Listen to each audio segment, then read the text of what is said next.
en uso de la palabra el diputado Alejandro Cacase, que comparte el tiempo de dictamen con el diputado Laspina. Diputado Tetaz, ¿se puede acercar un minuto? Gracias, presidenta.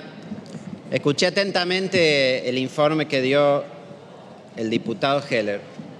Es cierto que hay muchos proyectos presentados por nuestra bancada sobre el tema de ganancias, pero esos proyectos lo que buscan corregir es algo primero que el gobierno no nos aceptó durante estos 4 años, que fue la actualización por inflación del mínimo a partir del cual se paga ganancias y que ha hecho que más y más trabajadores durante el tiempo queden incluidos en eso.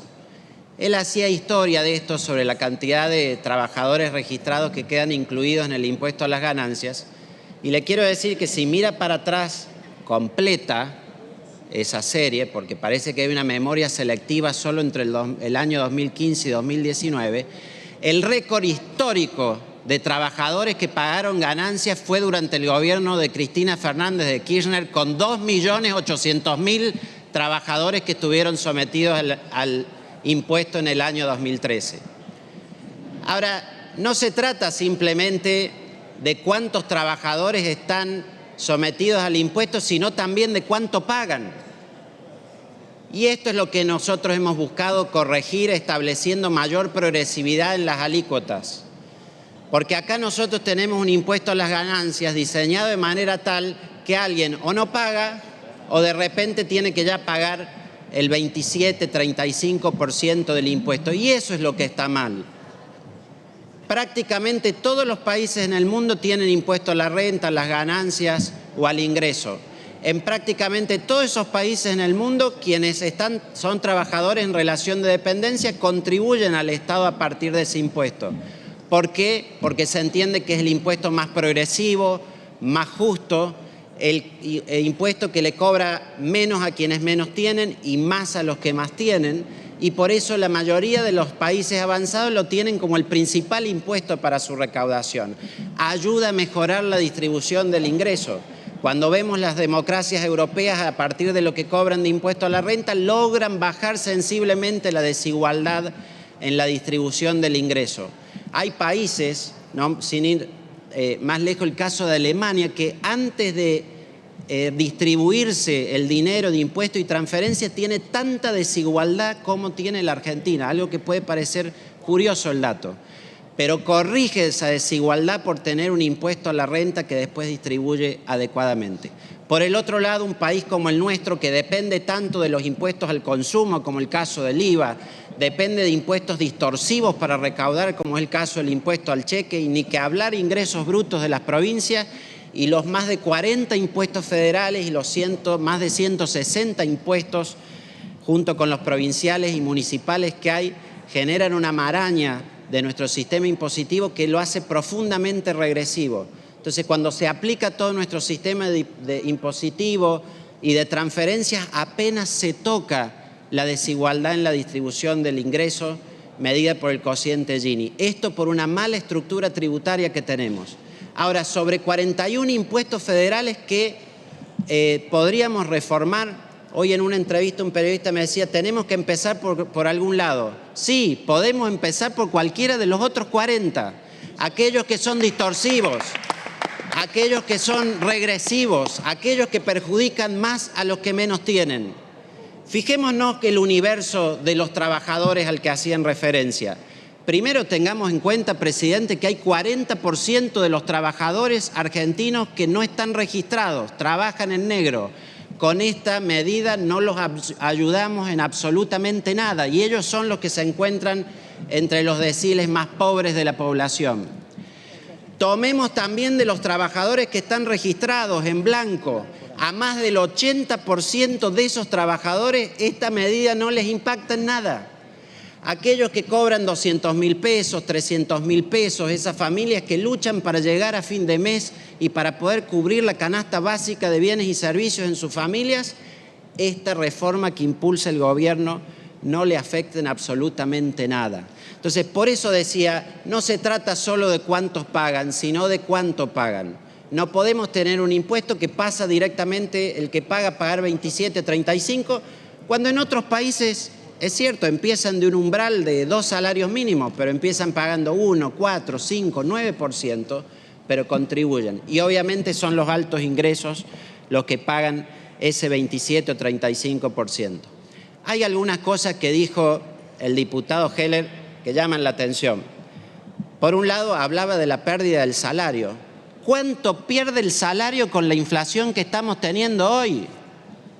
Estamos teniendo 124% de inflación interanual. En un solo mes hemos tenido 12,4% de inflación y eso evidencia que el salario está claramente perdiendo contra la inflación, al igual que pierden los jubilados o pierden los demás que tienen ingresos fijos en este país. Y él hacía un relato de el anuncio de medidas. ¿Saben qué? ¿Sabe qué, Presidenta? La gente ya ha observado cuál es la dinámica de esos anuncios. Lo ven al ministro Massa salir en conferencia de prensa y dice: les voy a dar ahora un aumento, una suma fija, un bono o algún otro tipo de transferencia, y después cuando llegan al supermercado o al almacén ven que los precios subieron más que ese anuncio o ese bono que se otorgó, lo cual implica claramente una pérdida en términos reales del ingreso de los trabajadores y de todos los ciudadanos argentinos. Esa es la realidad que estamos viviendo. ¿Y por qué nos preocupa el tema del déficit fiscal? Nos preocupa porque cuando se hace una medida que no está adecuadamente compensada ni por una baja del gasto ni por una suba de los ingresos, después el gasto se produce igual, el Estado no recauda los impuestos para pagarlo, no se puede endeudar tampoco para financiarlo y termina emitiendo dinero para poder financiar ese gasto. Pero no estoy especulando con algo que podría no pasar. Es lo que pasa todos los días en la Argentina.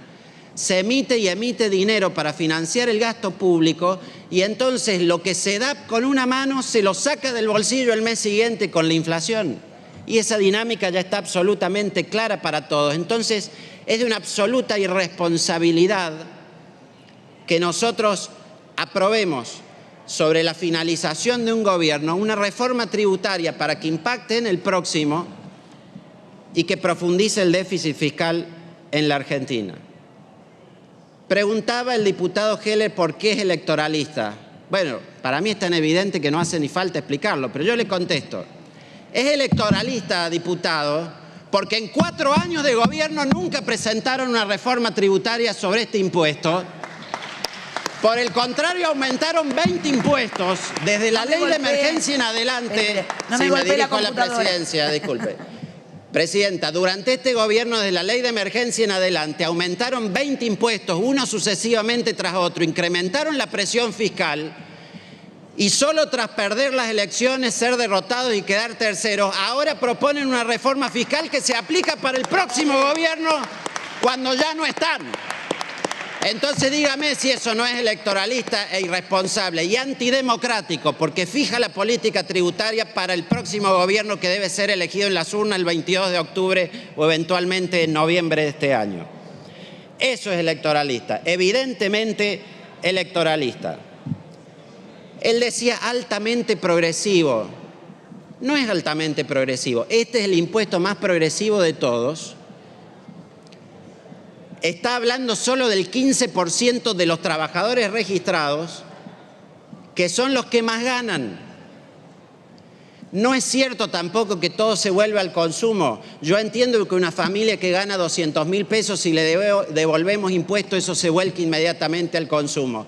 Una persona que cobra 1,5 millones de pesos, algún grado de capacidad de ahorro tiene, no se vuelca enteramente al consumo. Y fíjense cómo lo reconoce, que hasta el propio Massa dijo: no vayan y compren dólares, porque sabe que no es todo lo que se usa para la canasta básica alimentaria ni los bienes y servicios básicos. Dijo el diputado que hay que ir sobre los que más tienen. Y bueno, y si precisamente el impuesto a las ganancias lo que hace es eso.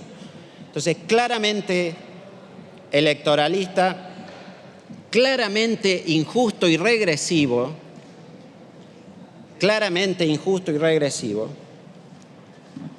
y además, como dije, irresponsable. Tomemos un dato acá que es el de la Oficina de Presupuesto del Congreso, difundido ayer antes de la discusión en comisión. 0,83% del PBI, casi un punto del PBI cuesta esta reforma, que no tiene en el proyecto, presidente, ninguna compensación con baja de gastos, ninguna compensación de recaudación de impuestos. Pierde el Tesoro Nacional, pierden las provincias. Para dimensionar la magnitud de esta pérdida de recaudación histórica durante esta gestión de gobierno, y estoy hablando solo de esta medida, no de todas las demás medidas que ha anunciado el ministro Massa en estos días, solo este proyecto, 0,83% del PBI, el déficit fiscal previsto para el 2024 es 0,9% del PBI, es decir, equivale al déficit fiscal entero de la administración para el próximo año. Entonces, presidente, nosotros lo tenemos muy claro. Frente a un proyecto que no busca mejorar la situación de los que menos tienen, que perjudica las arcas estatales, que es irresponsable, que es electoralista, que es injusto y que es regresivo, sabemos que es una posición difícil de explicar. Pero eso es a lo que nos han llamado, eso es a lo que nuestro electorado ha votado. Estamos claramente entre dos populismos, presidente. Un populismo que regala a los Papá Noel lo que no tiene y rifando las finanzas del Estado hacia el futuro. Y también otro populismo que habla mucho de la responsabilidad fiscal, pero acá parece que consiente, vota y apoya una medida que hunde las finanzas del Estado. Entre esos dos populismos, presidente, Juntos por el Cambio elige la responsabilidad para con los ciudadanos y para con el futuro de la patria. Gracias. Muchas gracias, señor diputado.